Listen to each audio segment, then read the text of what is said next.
ಆತ್ಮೀಯ ಕೇಳುಗರಿಗೆ ನಿಮ್ಮ ರಮಾಶ್ರೀ ನಾಡಿಗೇರ್ ಮಾಡುವ ನಮಸ್ಕಾರಗಳು. ನೀವೀಗ ಮಾಂಗಲ್ಯ ಬಂಧನ ಧಾರಾವಾಹಿಯ 100ನೇ ಅಧ್ಯಾಯವನ್ನ ಕೇಳ್ತಾ ಇದ್ದೀರಾ. ಜಾನಕಿಯವರ ಮಾತು ಕೇಳಿ ಭಾಮ ಚಿಂತೆಗೆ ಬಿದ್ದರು. ನಿಜಕ್ಕೂ ಅನಿಲ ಅಂಜಲಿನ ಪ್ರೀತಿಸ್ತಾನ? ನನಗೂ ಅವನ ಅಂಜಲಿ ಕಡೆ ತುಸು ಮೃದುವಾಗಿ ನಡ್ಕೊಳ್ತಾ ಇದ್ದಾನೆ ಅಂತ ಅನ್ಸಿದ್ದಿದೆ. ಆದ್ರೆ ಅದು ಪ್ರೀತಿ ಇರ್ಬೋದಾ? ಇಲ್ಲ, ಹಾಗೆಲ್ಲ ಇರ್ಲಿಕ್ಕಿಲ್ಲ. ಅಥವಾ ಇದ್ರೂ ಇರ್ಬೋದು. ತನ್ನ ಯೋಚನೆಗಳಲ್ಲಿ ತಾನೇ ಗೊಂದಲಗೊಂಡರು ಭಾಮ. ಅಂಜಲಿ ಈ ಮನೆಗೆ ಒಳ್ಳೆ ಸೊಸೆ ಆಗ್ಬೋದಾ? ನಮ್ಮ ಆಚಾರ ವಿಚಾರ, ನಮ್ಮನೆ ಪದ್ಧತಿ ಇವುಗಳನ್ನೆಲ್ಲ ಪಾಲಿಸ್ತಾಳ?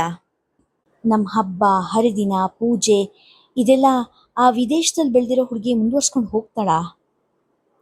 ನಮ್ಮ ವಂಶದ ಪರಂಪರೆ ಇಲ್ಲಿಗೆ ಮುಕ್ತಾಯ ಆಗ್ಬಿಟ್ರೆ? ಯೋಚಿಸಿದಷ್ಟು ಗೋಜಲು ಎನಿಸಿತ್ತು. ಅದೇ ವಿಚಾರಗಳನ್ನು ಜಾನಕಿಯ ಮುಂದಿಟ್ಟರು ಭಾಮ. ಭಾಮ ಅವರ ಮಾತುಗಳನ್ನು ಕೇಳಿ ನಸುನಕ್ಕರು ಜಾನಕಿ. ಅತಿಗೆ, ಅಂಜಲಿ ಬಾಳ್ ನಡೆಸಬೇಕಾಗಿರೋದು ಅನಿಲನ್ ಜೊತೆ. ಅವರಿಬ್ರು ಹೊಂದ್ಕೊಂಡು ಬಾಳೋದು ಮುಖ್ಯ. ಈ ಕಾಲ ಬದಲಾಗಿದೆ ಅತೆ. ಹಿಂದೆಲ್ಲ ಹೆಣ್ಣು ತರಬೇಕಾದ್ರೆ ಮನೆತನಕ್ಕೆ ಸರಿ ಹೊಂದೋ ಹೆಣ್ಣನ್ನ ಹುಡುಕೊಂಡು ಬರ್ತಿದ್ರು. ಮನೆಗೆ ಒಳ್ಳೆ ಸೊಸೆ ಆದ್ರೆ ಸಾಕು, ಗಂಡಂಗೆ ವಿಧೇಯಳಾಗಿ ಹೇಳಿದ ಹಾಗೆ ಕೇಳ್ಕೊಂಡು ಅವನ ಎಲ್ಲ ಮಾತಿಗೆ ಸುಮ್ಮನೆ ಹೂಗುಡೋ ಹೆಣ್ಣಾಗಿದ್ರೆ ಸಾಕು ಅಂದ್ಕೊಳ್ತಿದ್ರು. ಆದರೆ ಈಗ ಹಾಗಲ್ಲ. ಹೆಂಡತಿ ಆದವಳು ಗಂಡಂಗೆ ಸರಿಸಮವಾಗಿ ಚಿಂತನಾ ಸಾಮರ್ಥ್ಯ ಹೊಂದಿದವಳಾಗಿರ್ಬೇಕು. ಅವನ ಕಷ್ಟ ಸುಖಗೆ ಸ್ಪಂದಿಸೋ ಗುಣ ಹೊಂದಿರಬೇಕು. ಮೊದಲು ಗಂಡ ಹೆಂಡತಿ ಹೊಂದ್ಕೊಂಡು ಬಾಳ್ಬೇಕು. ಮನೆತನದ ಪದ್ಧತಿ ಆಚಾರ ವಿಚಾರ ಇದನ್ನೆಲ್ಲ ತಾನಾಗಿ ಪಾಲಿಸ್ತಾ ಹೋಗ್ತಾರೆ. ಹೊಂದಾಣಿಕೆ ಇಲ್ದಿರೋ ಜೊತೆನ ಮನೆಯವ್ರು ಆರಿಸಿದ್ರೆ ಏನಾಗಿ ಹೋಗುತ್ತೆ ಅನ್ನೋದಕ್ಕೆ ನನ್ನ ಜೀವನನೇ ಉದಾಹರಣೆ ಆಗಿಲ್ವೇ? ತಮ್ಮ ಜೀವನದ ಅನುಭವದ ಆಧಾರದ ಮೇಲೆ ಹೇಳಿದರು ಜಾನಕಿ. ಕೋದಂಡರಾಮನ ಇಚ್ಛೆಗೆ ಹೊಂದುವಂಥ ಹುಡುಗಿಯನ್ನು ಮನೆಯವರು ಆರಿಸಿದ್ದರೆ ತಮ್ಮ ಜೀವನ ಹೀಗೆ ಮೂರಾಬಟ್ಟೆ ಆಗುತ್ತಿರಲಿಲ್ಲವೇನೋ ಎಂಬುದು ಜಾನಕಿಯವರ ಮನಸ್ಸಿನ ಮೂಲೆಯಲ್ಲಿ ಕುಳಿತಿತ್ತು. ಜಾನಕಿಯ ಮಾತಿಗೆ ಪೂರ್ತಿಯಾಗಿ ಭಾಮ ಅವರ ಮನಸ್ಸು ಒಪ್ಪದೇ ಇದ್ದರೂ ತಮ್ಮದೇ ಜೀವನದ ಉದಾಹರಣೆ ಕೊಟ್ಟಾಗ ಹೌದು ಎಂಬಂತೆ ತಲೆದೂಗಿದರು.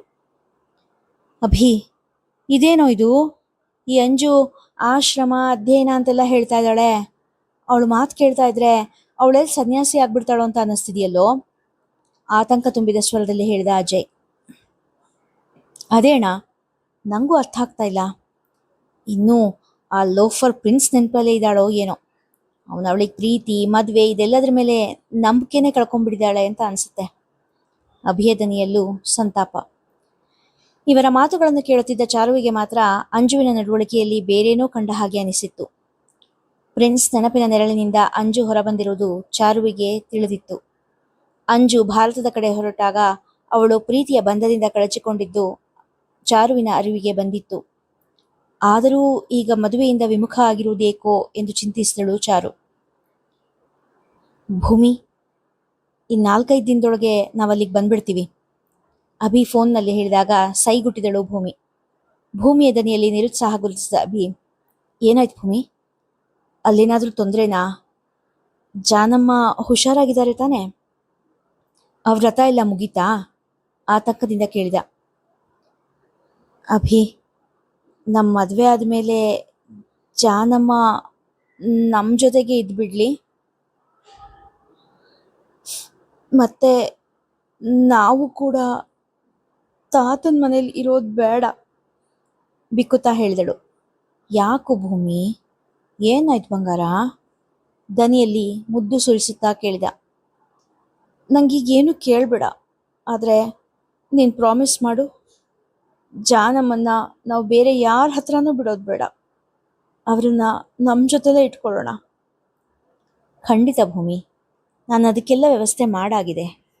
ನಮ್ಮದೇ ಆಗಿರೋ ಮನೆ ತೋಟ ಎಲ್ಲ ರೆಡಿ ಇದೆ. ಆ ಮನೆಗೇನೆ ಜಾನಮ್ಮನ ಕರ್ಕೊಂಡು ಹೋಗೋಣ. ಅದ್ರ ಬಗ್ಗೆ ನಿಮ್ಮ ತಂದೆ ಹತ್ರ ಕೂಡ ಮಾತಾಡಿದ್ದೀನಿ, ಸಮಾಧಾನವಾಗಿ ಹೇಳಿದ ಅಭಿ. ಅಭಿಯ ಮಾತು ಕೇಳಿ ಭೂಮಿ ತುಸು ಶಾಂತಳಾದಳು.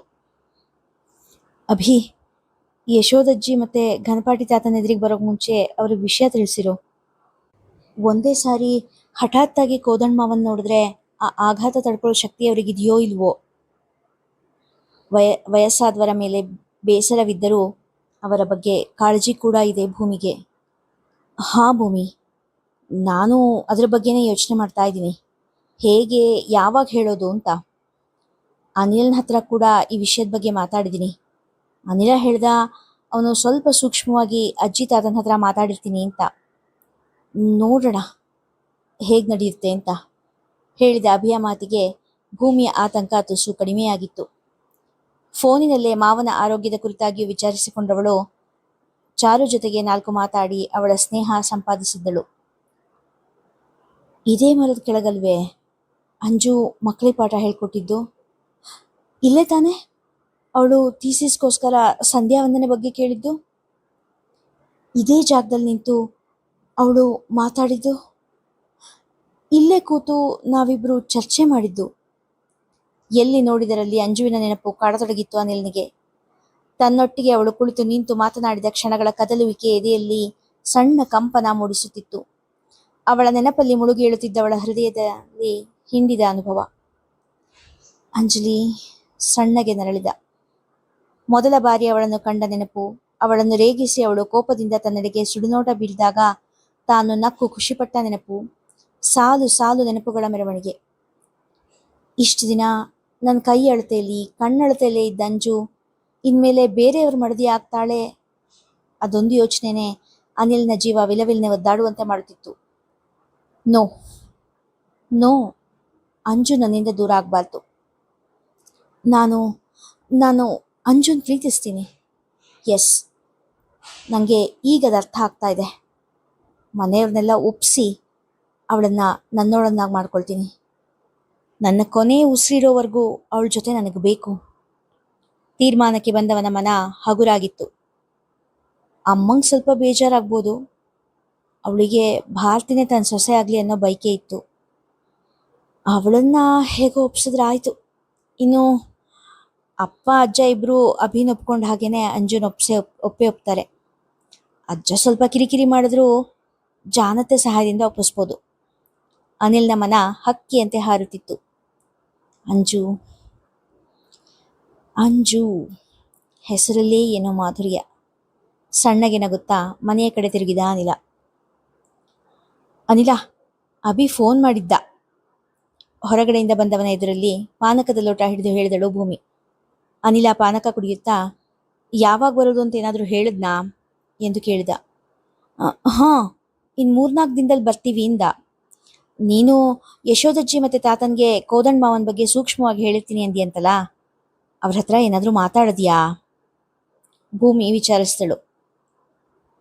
ಇಲ್ಲ ಕಣೆ, ನಾಳೆ ಹೋಗಿ ಮಾತಾಡ್ತೀನಿ ಎಂದಾಗ ಅಣ್ಣ ರಾಗವಾಗಿ ಕರೆದಳು ಭೂಮಿ. ಹೇಳು, ಏನು ಕೆಲಸ ಆಗಬೇಕಾಗಿದೆ? ಕೆಲಸ ಆಗಬೇಕು ಅಂದಾಗ ಮಾತ್ರ ಈ ಅನಿಲ ಅಣ್ಣ ಆಗ್ಬಿಡ್ತಾನೆ ಅಲ್ವಾ? ಹೇಳು ಹೇಳು, ಏನಾಗಬೇಕು, ಏನು ಮಾಡಬೇಕಾಗಿದೆ ಎಂದ ಹಾಸ್ಯವಾಗಿ. ಅದು ಅಣ್ಣ, ಅವರೆಲ್ಲ ತಾತನ ಮನೆಗೆ ಬಂದಮೇಲೆ ಜಾನತ್ತೆ ಅಲ್ಲಿಗೆ ವಾಪಸ್ ಹೋಗಬೇಕಾಗುತ್ತಾ?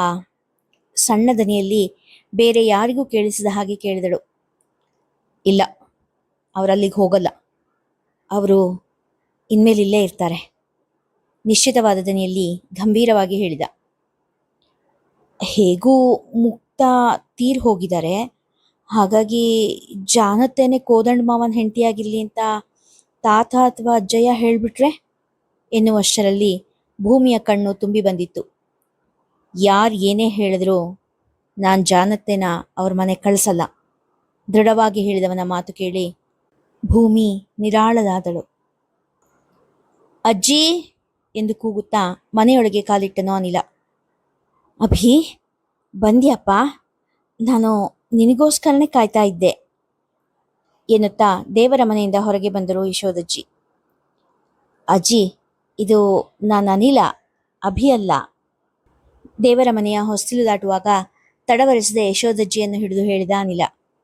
ಓಹ್, ಅನಿಲನಾ? ನಾನೆಲ್ಲೋ ಅಭಿ ಬನ್ನೇನೋ ಅಂದ್ಕೊಂಡೆ. ಅಜ್ಜಿಯ ದನಿಯಲ್ಲಿ ನಿರಾಸೆ ಕಂಡು ಅನಿಲ್ನಿಗೂ ಬೇಸರವಾಯಿತು. ಬರ್ತಾನಜ್ಜಿ, ಅಭಿ ಇನ್ನು 2 ದಿನಕ್ಕೆ ಇಲ್ಲಿಗೆ ಬರ್ತಾನೆ, ಸಾಂತ್ವನ ಹೇಳಿದ ಅನಿಲ. ಹೌದಾ, ಬರ್ತಾನಾ? ನೀನು ಅವನ ಜೊತೆ ಮಾತಾಡಿದೀಯಾ? ನಮ್ಮ ಕೋದಂಡನ ವಿಷಯ ಏನಾದರೂ ತಿಳಿತಾ? ಅಭಿ ಅಭಿ ಜೊತೆ ಕೋದಂಡನು ಬರ್ತಾನಾ? ಯಶೋಧ ಅಜ್ಜಿಯ ಧ್ವನಿಯಲ್ಲಿ ಉದ್ವೇಗ ಕಂಡು ಅನಿಲ ಗಾಬರಿಗೊಂಡ. ಅಜ್ಜಿ ಅಜ್ಜಿ, ನೀವು ಈ ಕಡೆ ಬನ್ನಿ, ಕೂತ್ಕೊಳ್ಳಿ ಒಂದು ನಿಮಿಷ. ಇಷ್ಟೊಂದು ಉದ್ವೇಗ ಒಳ್ಳೇದಲ್ಲ, ನಾನು ಎಲ್ಲ ಹೇಳ್ತೀನಿ, ನೀವು ಆರಾಮಾಗಿ ಕೂತ್ಕೊಳ್ಳಿ ಫಸ್ಟು ಎಂದು ಹೇಳುತ್ತಾ ಗೋಡೆಯ ಬದಿಯಲ್ಲಿದ್ದ ಕುರ್ಚಿಯ ಮೇಲೆ ಕೂರಿಸಿ ಅಲ್ಲೇ ಬದಿಯಲ್ಲಿದ್ದ ತಂಬಿಗೆಯಿಂದ ಲೋಟಕ್ಕೆ ನೀರು ಬಗ್ಗಿಸಿ ಕುಡಿಯಲು ಕೊಟ್ಟ.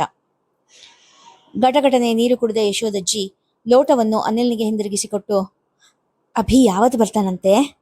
ನೀನು ಅವನ ಹತ್ರ ಯಾವಾಗ ಮಾತಾಡ್ದೆ? ಅವನು ಕೋದಂಡನ ವಿಷಯವಾಗಿ ಏನಾದರೂ ಹೇಳಿದ್ನಾ? ಒಂದೇ ಸಮನೆ ಪ್ರಶ್ನೆಗಳ ಸುರಿಮಳೆಯನ್ನೇ ಎಸೆದರು ಅನಿಲ್ ನಡೆಗೆ. ಅಷ್ಟರಲ್ಲಿ ದೇವಸ್ಥಾನದಿಂದ ಘನಪಾಠಿಗಳು ಕೂಡ ಬಂದರು. ಅವರನ್ನು ಕಂಡ ಯಶೋದಜ್ಜಿ ಸಂತೋಷದಿಂದ, ಏನಂದ್ರೆ ಇನ್ನೊಂದೆರಡು ದಿನಕ್ಕೆ ಅಭಿ ವಾಪಸ್ ಬರ್ತಾನಂತೆ, ನಮ್ಮ ಅನಿಲ ಅಭಿ ಹತ್ರ ಮಾತಾಡದ್ನಂತೆ ಎಂದಾಗ ಘನಪಾಠಿಗಳು ಕೂಡ ಸಂತೋಷದಿಂದ ಅನಿಲ್ನ ಬಳಿ ಬಂದು, ಹೌದಾ ಅನಿಲ ಎಂದು ಕೇಳಿದರು. ಅವರ ದನಿಯಲ್ಲೂ ಮಗನ ಬಗ್ಗೆ ತಿಳಿಯುವ ಕಾತುರತೆ ಇತ್ತು. ಈಗ ನೀವಿಬ್ರು ಸಮಾಧಾನವಾಗಿ ಕೂತ್ಕೊಂಡು ನಾನು ಹೇಳೋ ಮಾತನ್ನು ಕೇಳಿಸ್ಕೊಳ್ಳಿ. ಇನ್ನೊಂದು 2 ದಿನಕ್ಕೆ ಅಭಿ ಬರ್ತಾನೆ. ಅಭಿ ಜೊತೆಗೆ ಅವನ ಅಣ್ಣ ಅಜಯ್, ಅತ್ತಿಗೆ ಚಾರು, ತಂಗಿ ಅಂಜಲಿ ಕೂಡ ಬರ್ತಾರೆ, ನಿಧಾನವಾಗಿ ಹೇಳಿದ. ಓಹ್, ಅಭಿ ಪೂರ್ತಿ ಕುಟುಂಬ ಬರ್ತಾ ಇದೆಯಾ? ಒಳ್ಳೇದು ಒಳ್ಳೇದು, ಘನಪಾಠಿಗಳು ಹೇಳಿದರು.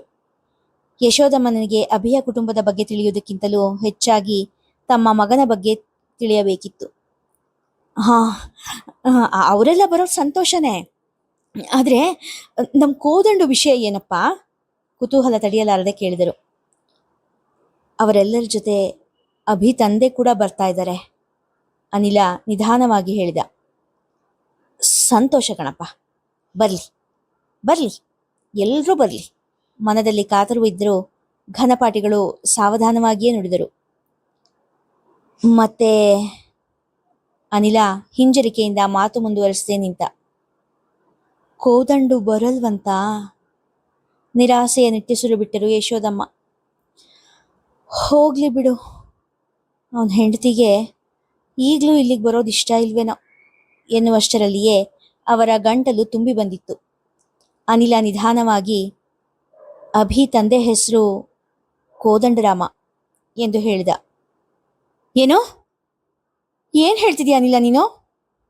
ಅಚ್ಚರಿ ಗಾಬರಿ ಎರಡೂ ಬೆರೆತ ದನಿಯಲ್ಲಿ ಒಟ್ಟಿಗೆ ಕೇಳಿದರು ಘನಪಾಠಿಗಳು ಹಾಗೂ ಯಶೋದಮ್ಮ. ಹೌದಜ್ಜಿ, ನಾನು ಹೇಳ್ತಾ ಇರೋದು ಸತ್ಯ. ತಾತ, ಇಷ್ಟು ದಿನ ನಿಮ್ಮ ಜೊತೆಗಿದ್ದ ಅಭಿನೇ ನಿಮ್ಮ ಮೊಮ್ಮಗ, ನಿಮ್ಮ ಕೋದಂಡರಾಮನ ಮಗ. ಬಡಬಡನೆ ಹೇಳಿ ಮುಗಿಸಿದವನ ಮುಖವನ್ನೇ ಅಪನಂಬಿಕೆಯಿಂದ ನೋಡಿದರು ಯಶೋದಮ್ಮ ಹಾಗೂ ಘನಪಾಠಿಗಳು. ಇಷ್ಟು